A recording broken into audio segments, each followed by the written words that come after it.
All right, so let's get proof that I was wrong because I love being wrong because it means next time I'm going to be right if I can remember, and where Darren was right. So we have a EMX IRB RET photo eye right here, and it is just being powered off of 12 volt power supply, variable power supply. It's got 11.5 volts going to it. Can you see it? No, you can see it kind of right over here. All right. So anyways, it's got 11.5 volts connected to it to VRX and VRX. And then we were wired through common and normally open. You kind of see that right there. And in a configuration like pre 2016, I think. I'm not a UL guy, so I don't keep up with all this stuff. In pre 2016, this is how you would wire a photo eye. And when something blocked that infrared beam, you would get a dead short to the gate operator, and then the gate operator would get a command to reverse the gate, leave the gate open. If it was tied to an exit, it would it would open the gate from a closed standpoint. However, if we just disconnected it, right, we wouldn't know any difference of when it's connected to the photo eye or not connected to the photo eye. Because I just disconnected one leg of that circuit and we didn't see a short here, so we don't know whether the circuit is closed or not.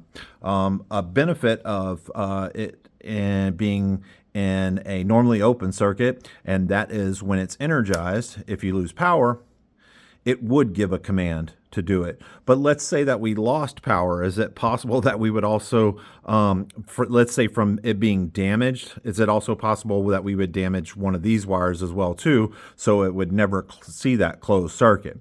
So one of the ways to actually monitor whether that circuit is there is actually to add a resistor in the circuit. And where I was wrong, I said it had to be in series, which in this configuration, if you put a 10K resistor right here, you would never know whether the circuit's open or closed. Well, you would never know that you would never be monitoring that circuit because it's not complete. So you don't know whether that resistor is in this wire or not.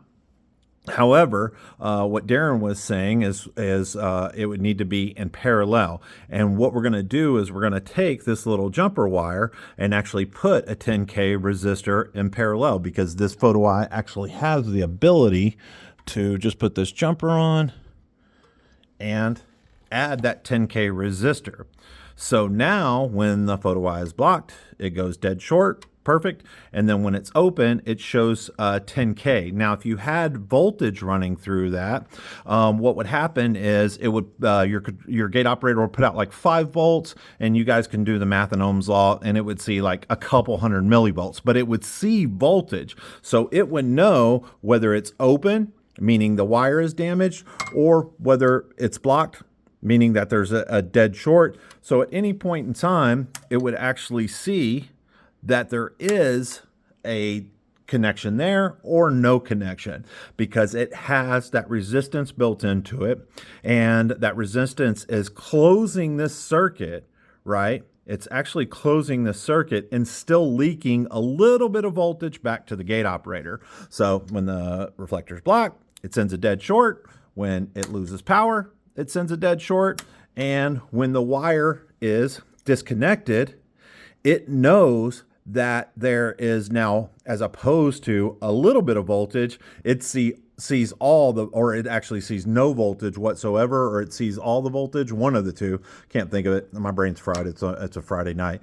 But it would recognize that that circuit is actually open, so it would see no voltage whatsoever. But in this case, it's seeing a little bit of voltage, so it knows that the circuit is has high resistance in it.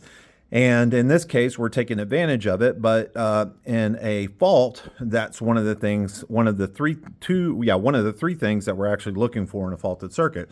So does that make it clear where I was wrong? Hopefully it does. If it doesn't, let me show you a quicker demonstration right over here.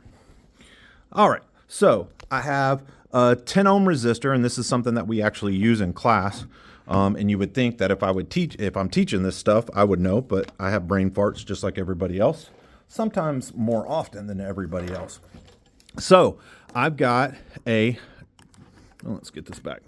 I've got a 10 ohm resistor there, right? So it's 10 ohms. It's not 10,000 ohms. It's a 10 ohm resistor. And if it were wired in series to this circuit, you would actually never see any energy whatsoever, which is the key to this whole thing. But if you wire this in parallel and then close this circuit, you see that dead short. And that's what's happening when you're closing that relay. It's actually monitoring, in this case, let's say this were the 10K resistor, it's monitoring that 10K from the photo I plus to the photo I negative. So it actually will always see voltage there. And then if the circuit is shorted, it knows that, hey, that contact is broken and we should do some command with the gate. And then if it sees that it's fully open like that there's no voltage, it says, hey, that there's a flaw and we need to either stop or leave the gate open or whatever the case may be. So if I jumped the gun, well, I did jump the gun, but if I confused anybody in 2 minutes from when I posted that to when I realized that I was dead wrong, no surprise. I'm sorry. But I wanted to make sure that it was clear that Darren is right that you wired in parallel. So happy gate operators. But the one thing, actually no but, this is not but I also added, and please tell me if I'm wrong here, that for instance, the IRB RET, IRB MON, 4X, I think, or 325, whatever it is, they can be used on an LM gate operator. However, LM does not list it, doesn't test it, so therefore it's not UL listed or recognized. And you would be a criminal if you were to use that in Nevada. Regardless of whether the gate's safe or not, it still wouldn't meet that listing. So you could go to jail if you did not use that in the state of Nevada or possibly Louisiana. Regardless of whether the gate's safe or not, it's just whether you bought that one product or not. So that's it. Sorry for the mistake. Hopefully this helps somebody learn something.